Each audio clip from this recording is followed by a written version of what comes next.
Alors ça commence bien, mais on va vite s'exposer à des dangers là. Danger. Ah bon. Vous êtes nombreux à m'avoir envoyé la vidéo de ce médecin qui débunk des trends TikTok où je figure. Bon, voyons ce qu'il a à dire. Il est habitué, ça se voit. Merci, oui, ça fait 5 ans quand même que je pratique quotidiennement. Il a des techniques de gestion du froid, ça se base par la respiration.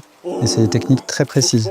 De faire ça quand on ne sait pas le faire, c'est dangereux. Pour le coup, je peux que lui donner raison. Je dis souvent que la gestion du froid passe au minimum à 50% par la respiration. Parce que c'est grâce à elle que tu vas pouvoir activer ton système nerveux parasympathique et induire un état de détente alors que ton corps paniquerait totalement. Et il y a des techniques effectivement bien précises pour ça, dont la plus simple que je peux te partager, qui est d'allonger l'expiration, comme je l'ai fait dans la vidéo. Le coup de froid, c'est une expression commune qu'on a dans la langue française. J'ai attrapé froid, comme si on avait attrapé froid. Le froid, en fait, diminue notre réactivité immunitaire. Là, il confirme ce que j'ai dit, que le froid n'est pas la cause, mais peut être un facteur facilitant pour le développement des virus en fragilisant les défenses immunitaires. Ça va inhiber notre système immunitaire. Le virus va coloniser, va créer la réaction inflammatoire, on est malade, on a attrapé froid.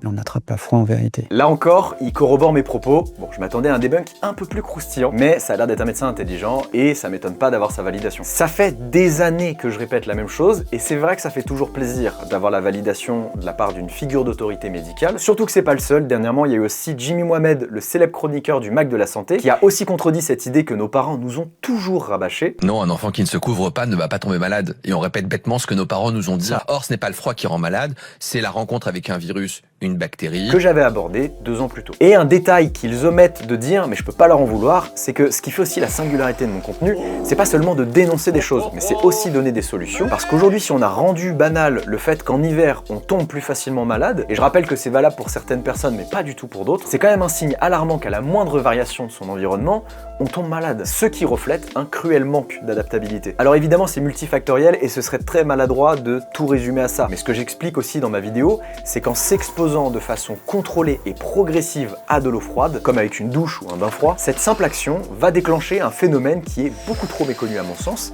qui s'appelle l'hormèse, et qui va te renforcer naturellement, dont ton immunité. Et pourtant pas si méconnu, puisque c'était déjà utilisé par les Romains et les Vikings, et aujourd'hui encore en Scandinavie, ça fait partie des coutumes et des habitudes de vie de beaucoup de personnes. À titre personnel, c'est notamment ce qui m'a permis, en 5 années de pratique avec le froid, de quasiment jamais tomber malade. Et j'insiste lourdement sur le quasiment, parce qu'on ne devient pas des super-héros en prenant des bains glacés. Et ça m'est arrivé de tomber malade quand j'étais trop fatigué, que je mangeais n'importe quoi, ou que je me surmenais. Parce que l'immunité, c'est pas juste se foutre le cul dans la glace, c'est évidemment une approche globale. Il y a évidemment énormément d'autres bienfaits du froid sur le corps, la santé et le mental. Par contre, une chose est sûre, n'écoute plus tes parents quand ils te disent que tu vas attraper froid. Et tu sais quoi? Envoie-leur cette vidéo, ça va leur faire du bien, et à toi aussi.